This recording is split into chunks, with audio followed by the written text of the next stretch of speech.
Salut, c'est Jérôme. C'est l'été, et voici enfin qu'on a un peu de beau temps. Et l'ambiance se réchauffe. Alors, c'est l'occasion de vous présenter un petit QDN du potager en cette fin juin.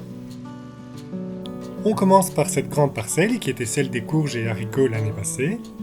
Il y a maintenant des panais, des bettes, des laitues, et puis entre deux belles rangées de fèves, des patates. Un peu plus loin, les tomates en plein air, qui ont un peu du mal parce que les températures jusqu'ici ne décollent pas. Et puis encore des patates qui jouxtent une ligne de pois. On a laissé de la place entre les patates et les tomates car ce n'est pas vraiment une bonne association et on viendra y placer des cultures intercalaires d'été. Les fèves atteignent leur maturité et on va pouvoir les récolter. Quant aux pois par contre, ils sont à peine en fleurs, il y a vraiment beaucoup de retard par rapport à l'année dernière où à cette saison on faisait déjà les premières récoltes. Et puis en bordure, on a toujours les framboisiers, il y a des fruits en préparation et diverses fleurs, dont ce bouquet d'œillets superbe.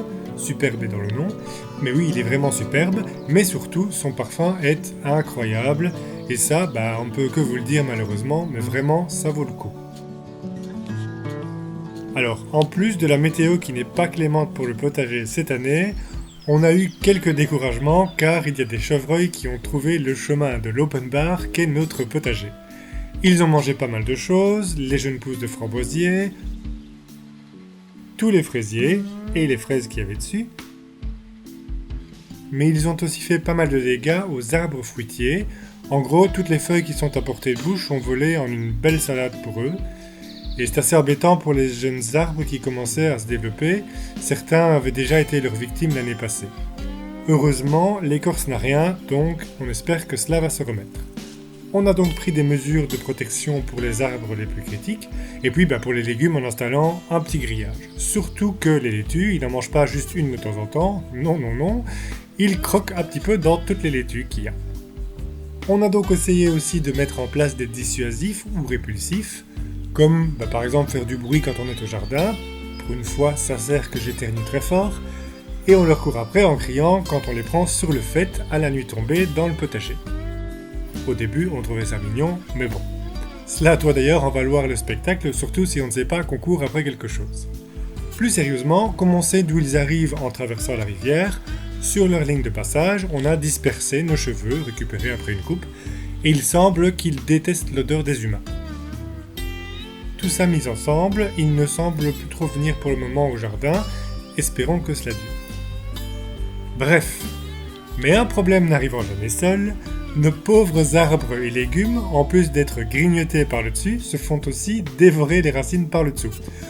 On est en effet envahi de mulots ou râteaux-pieds, et on s'en est aperçu vraiment d'un coup, et alors bonjour les dégâts, tous les jours voient leur disparition.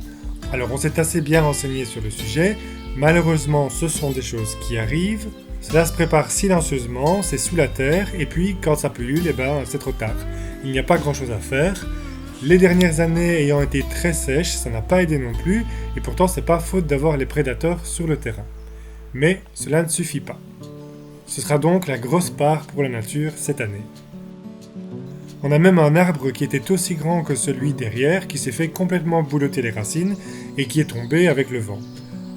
On l'a taillé drastiquement, et puis on l'a remis comme il restait encore quelques racines, on verra bien.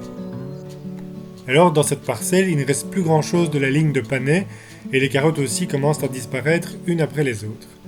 On a donc commencé par détruire leur galerie. Et vraiment on n'en revenait pas du réseau là-dessous. Comme ils creusent avec les dents, cela leur prend tout de même du temps pour refaire des tunnels et cela va ralentir leur progression. Par contre, ils ne touchent pas du tout à l'ail, donc tout n'est pas perdu non plus. Et la des éléphants, lui, sera d'ailleurs bientôt en fleurs. On essaye donc de ne pas se démoraliser en regardant l'allée fleurie avec les belles nigelles, les soucis et puis toutes sortes de fleurs sauvages qui poussent ci et là. Les cardons sont montés en fleurs et les myrtillers nous promettent une belle corbeille de fruits. On continue avec la spirale, le thym et la lavande sont en fleurs pour le plus grand plaisir des insectes et puis il y a aussi plein de jeunes pousses qui se sont ressemées de l'année dernière. On en a repiqué quelques-unes dans des godets pour faire de nouveaux plants à donner. Et puis la floraison ne va pas tarder non plus pour le serpolet qui est devenu un vrai buisson.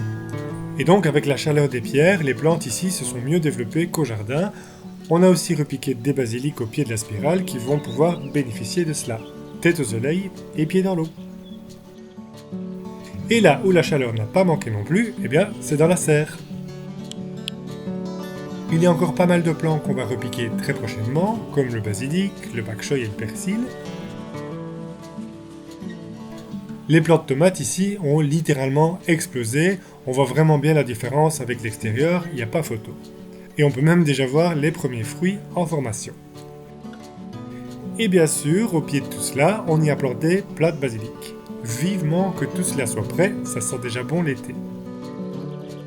On continue dans les parcelles, avec ici une double ligne de pommes de terre, bordée de choux rutabaga, des choux de Bruxelles et de choux chinois. Et puis les rangées d'oignons qui se sont bien développées. Les jeunes maïs commencent à monter, mais ici aussi il faudrait vraiment un bon coup de chaleur pour booster tout cela.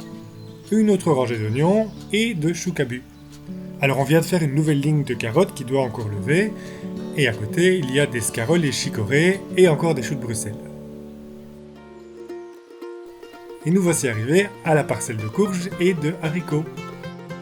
Alors ici il y a un bilan beaucoup plus mitigé. D'une part le manque de chaleur fait que cela ne s'est pas très bien développé, mais aussi les limaces ont fait la razzia sur les haricots, tout a été dévoré en 2-3 jours. On en a ressemé directement, mais à peine sorti, à peine mangé. Heureusement, on avait prévu le coup et on avait refait des semis en serre qu'on a repiqué une nouvelle fois. Et maintenant qu'on a eu un peu de beau temps, ils semblent s'en sortir et ils commencent à grimper. Sinon, les courges ont aussi essuyé quelques dégâts de limaces, mais pas autant. Et ce qui est dans les cercles de cuivre, finalement, a survécu malgré tout. La protection semble, cela dit, plus efficace tout de même sur les grosses limaces que sur les toutes petites. Mais en fait, avec le recul, on a aussi pu constater que si cela ne se développe pas si bien, c'est parce qu'en fait les racines de tout ça flottent un peu dans le vide. Ben oui, en dessous, il n'y a quasi que des galeries de mulots. On a donc détruit les galeries en espérant que cela va repartir et on surveillera la progression du rongeur. Sinon les courges, en fait, on en fait toujours plus que prévu, justement pour pallier aux diverses attaques et disparitions. Et du coup, on en a mis partout au potager, et même dans cette parcelle qui était en fait destinée aux patates pour l'année prochaine, une sorte de gros tas de compost, de tonte et de broyat, etc. Mais en fait, les courges peuvent très bien pousser là-dessus, et à vrai dire, ça se développe même assez bien. Et alors là où c'est super, c'est dans les cercles de rondins. D'une part, comme c'est rehaussé, la chaleur est mieux captée, mais aussi, dans tout ça, on a mis pas mal de compost, et puis on a vérifié, il n'y a pas de galerie de mulots. C'est donc le jour et la nuit avec les autres. Et il y a même déjà les premières courgettes.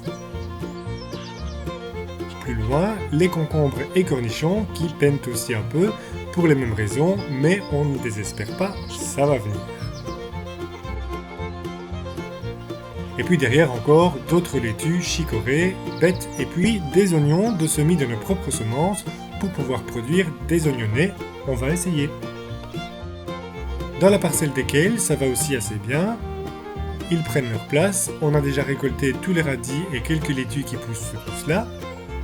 Et puis de l'autre côté, les betteraves développent leur feuillage et les fraisiers se remettent de la fête que leur ont réservée les chevreuils. Dans cette parcelle tout au fond, ne vous fiez pas aux mini-mélos. En plus de l'ail et des fraisiers, ce sont en fait les épinards et les kales en fleurs qui prennent toute la place.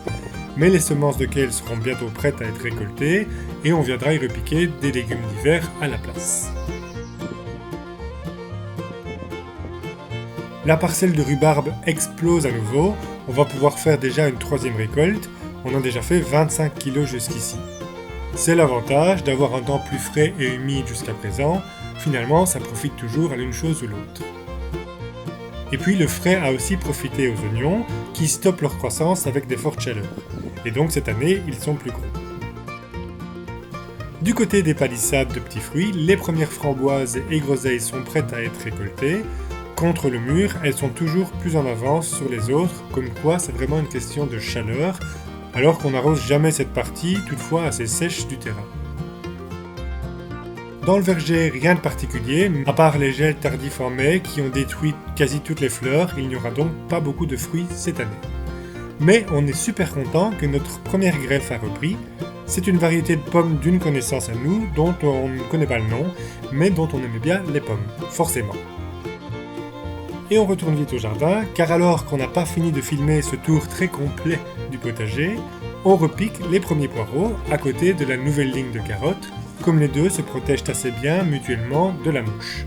On les met assez profond pour avoir un beau fût bien blanc. Et on termine par la terrasse, où l'on a mis les traditionnelles plantes tomates en pot. Ici aussi ça donne de bons résultats, et même si maintenant on a la serre, on compte bien faire un max de coulis et de conserves. Ici aussi, on a mis des basiliques dans des jardinières, et puis juste en dessous, les topinambours prennent de la hauteur, et ils vont encore grandir tout au long de l'été. Et bien voilà pour cette visite, malgré les quelques soucis qu'il faut aussi partager, pas que quand ça va bien, et en fait si on regarde bien dans l'ensemble, tout ne va pas si mal. Merci d'avoir suivi cette vidéo, on espère que cela vous a plu, passez du temps au jardin, portez-vous bien, et à bientôt!